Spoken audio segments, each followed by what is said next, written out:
Mataji.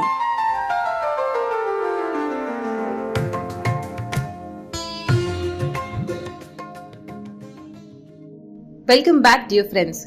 This is the final episode of our journey. So far, we have traveled through history, philosophy, science, and crisis. Now, the author brings everything to one essential point: the place where all change must finally happen inside the human being.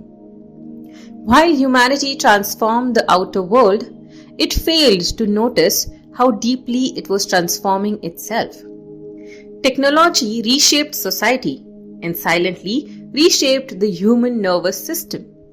The result, the author explains, is a deep neuropsychic imbalance. People feel restless, anxious, overstimulated, and yet strangely empty. Pleasure is available everywhere, but joy has become rare. This is not an accident. It is the hidden cost of a civilization built only on material progress. Earlier generations lived with a natural awareness of destiny, time, and death. This awareness gave life seriousness and depth. Today, death is hidden, pushed behind hospital walls, statistics, and distractions. Modern man lives as if death does not exist, and because of that, he slowly forgets how to live fully. Life becomes rushed, superficial, and repetitive. Blaise Pascal described this escape perfectly. He called it divertissement, constant activity to avoid facing the deeper questions of existence.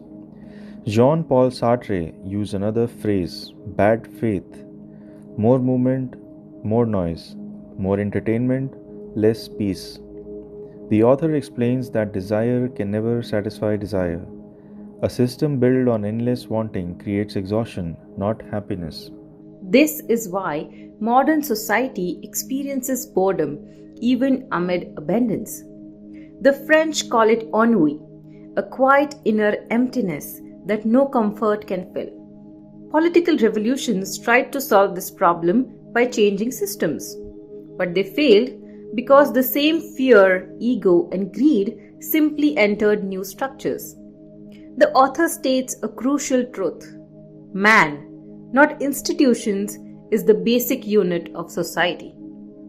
Without inner change, outer reforms cannot last. So, what is needed now? Not another ideology, not another economic model, not more technology. What is needed is an inner revolution, a Copernican shift of consciousness, where the ego is no longer the center of life, and awareness turns towards the self. This truth was known to philosophers and sages across cultures. Parmenides, Plato, and Thomas Aquinas expressed it as being, truth, beauty, and goodness are one. The same wisdom appears in the East. The Brihadaranyaka Upanishad says, "The self is dearer than a son, dearer than wealth, dearer than all else." To know the self is not an idea, it is an experience. It brings peace, clarity, and joy, not because life becomes perfect, but because consciousness becomes free. The author makes his final affirmation here.